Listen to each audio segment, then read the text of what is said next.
Welcome to Focus on Sweeping Out Stagnation.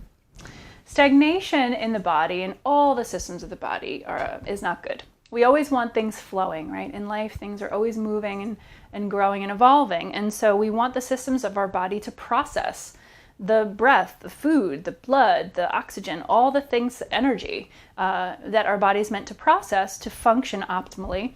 And if there's stagnation, we're not processing life in all of its facets, right? Thoughts even, right? That's an aspect. So we want to look for places that we typically hold in our bodies, just to bring awareness of that so that we can counteract it. We can't combat something unless we're aware of it, right? So this week we're focusing on those aspects. So if you've never thought about where do I hold tension, right? If you typically walk around like this, you probably hold it in your neck and shoulders. Some people hold it in their jaw. Some people hold it in their spine. Some in their tailbone. So this is an opportunity for you to kind of explore that. And you may, just from being posed this question, go, oh, I realize, and soften your jaw. Bringing awareness can invite the softening so that things can flow, right? And why do we hold tension in the body? Typically, it's because we're trying to compensate for muscles that aren't strong yet, right? Sometimes, like when we're doing boat pose, I say, when you're up here, we're compensating because we've gone too far. The muscles aren't strong to go that far, so we come back. So we don't have stagnation in the body until we build the strength. And we're building the strength right where we need to, right? We're still working the muscles here.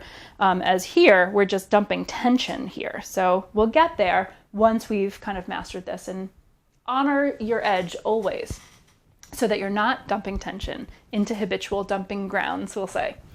And why is this important? Muscularly, you see that you can dump tension into places and then cause issues. When you're holding tension somewhere, that keeps stress in the body. It's also not good for your neurological system. It kind of puts that feeling of fight, flight, or freeze, right? That adrenaline fatigue that we all put ourselves under, all the things we do, running and going and doing all the time. So the goal of yoga, one of the many goals of yoga, is to bring awareness to our habits that are not so healthy, so that we can shift them to ones that are better, so we can live more mindfully and joyfully. So I'm going to invite you to take a moment and just find a little movement. Roll through the shoulders, stretch out your fingers. I always start every class with a little bit of movement, so you can give you license to access the intelligence of your own body, because it's there, whether you've experienced it or not. So just see what's there. See what your body is asking for. And if you've never done any improv movement and you're like, what is she asking me to do? Just start with your pairs, wiggle fingers and toes. Oh, do you feel tense there? Open and close your palms and your feet. Maybe rotate ankles and wrists. So it's just do a body check even. Bend and straighten knees and elbows. Roll through shoulders. You can always get into more nuanced movements once you've established a deeper practice of yoga. We're all where we are, and that's perfect. Roll through the shoulders and then find a little sway in the spine. And then take a moment to just pause. If it's comfortable, close your eyes. If not, soft gaze toward the floor and just notice your alignment. Do you feel like you're leaning forward?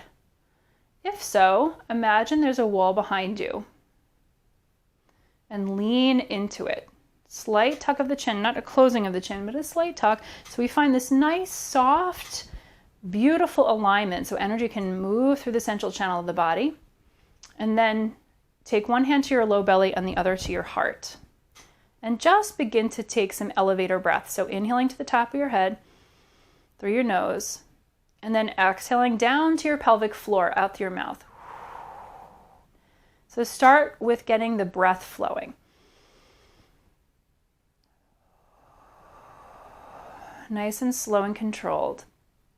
So we can't notice what's going on in our body in the present unless our mind, our attention is there. So this breath, keep flowing with this breath, is going to center us so that you can really tune into, wow, I really feel tension in my back. Or, ooh, the low back feels like squished. Or, oh, I didn't realize I was tensing my jaw.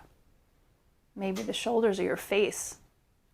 So just do a little scan of your body and just notice, is there any place that naturally feels tense or like a rock?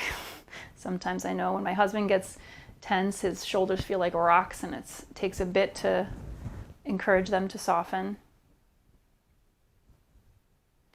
So just notice where those places are. And then when you feel like you've got a regular idea, you can let your hands fall down to your lap and open your eyes. So just that moment of centering can change everything. It can bring you into a more restful state. It can draw you out of that fight, flight, or freeze tendency and come into what's called the parasympathetic nerve response, which helps your body to know all is well. You don't need to have the same reaction to a challenging moment as if a saber-toothed tiger is chasing us, because that's kind of what our body's doing. It's responding to a challenge in that same way, but we can stay in a calm, centered place and face this challenge. And in fact, when we can access that state of mind in the middle of a challenge, we act more consciously. Just think of like an emergency. The first thing they say is don't panic, right? We want to be in a calm place so we can observe, what is this challenge and how can I face it in a grounded, calm way. So this was just an opportunity for you to notice where you clench, because the first step is awareness so that you can learn to reverse those habitual holdings, right? And now I just want to offer you something yummy for your body to stretch out your neck, because one of the most common places people hold tension is the neck, jaw, face. So we're going to warm up the shoulders, which are the base muscles of the neck, and then we're going to work out the neck a little bit. So just a little yummy stretch, or as one of my lovely teachers would call it, cookies in a way, right? Stretching your body, giving it little cookies. So we're going to find seated mountain if you haven't already. So legs are a comfortable distance apart. Everything is aligned. And then you're going to press into your feet and lift up through the crown of your head to get tall. You're going to stay where you are. I'm going to scooch to show you a side version. And you're going to bring the arms shoulder height, palms press, interlace fingers, and flip your palms. So if this is too much and you already feel like you're bringing tension into the shoulders, just soften, roll the shoulders down, and bring the palms down. Make sure that you're not compensating in the low back. This takes a lot of awareness and it travels. So just watch your body. Listen to it and offer it love.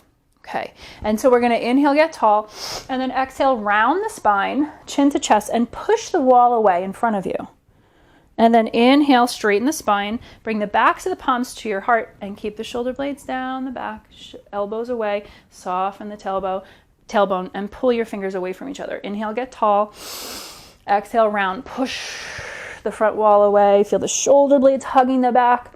And then inhale back up, lengthen the spine, spread the collarbones, and exhale, let the hands land in your lap. So just give a little love to the shoulders. You can even roll through the shoulders, fingers to shoulders, and roll through the shoulders.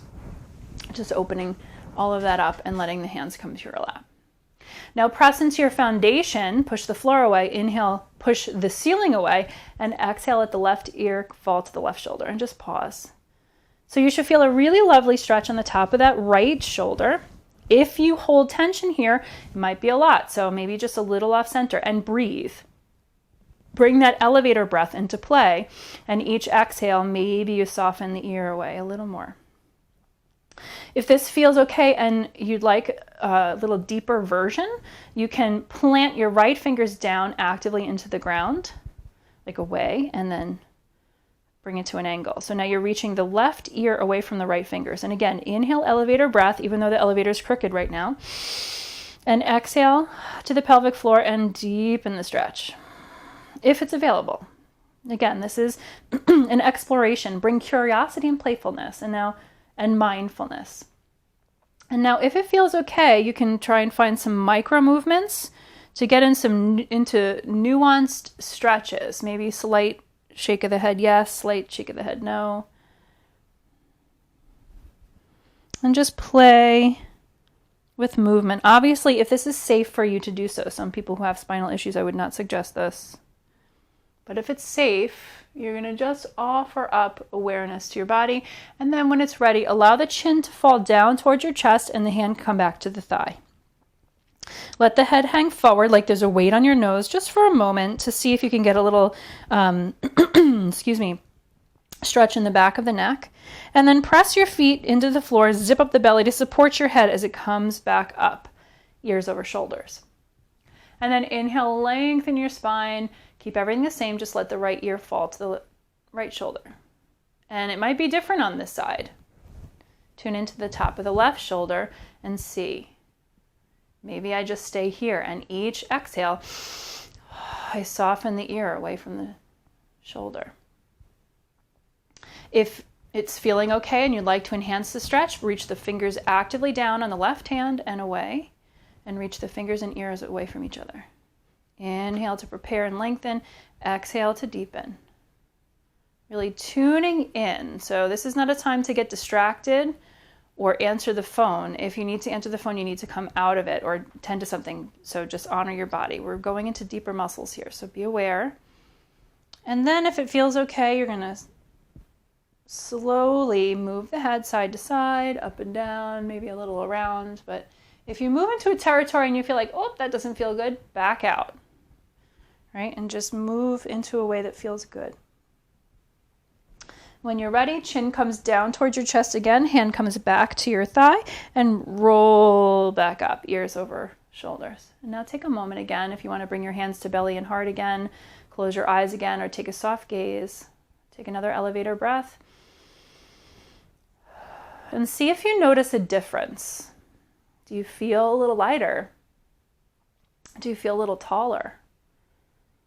Sometimes when we can when we're enduring tension in the body, it can sour our emotions too, of course. It's uncomfortable.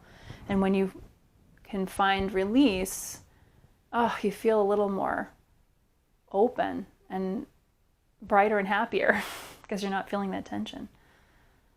So take one more elevator breath.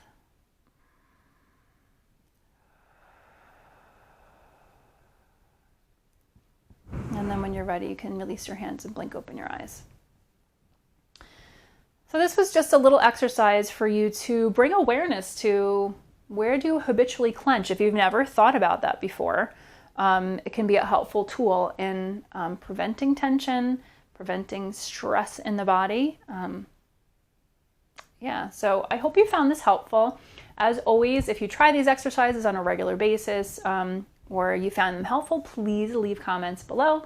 If you're interested in taking full-length classes that these focus on classes give you little tastes of, feel free to look at my Patreon page. It's $10 a month. You get 2 live classes, Zoom classes a week. So 8 a month for $10. I think I tried to make it reasonable to give people access to yoga. And then you get all the archived classes. So I hope you found that helpful. Reach out, stay in touch. And here is to sweeping out your stagnation.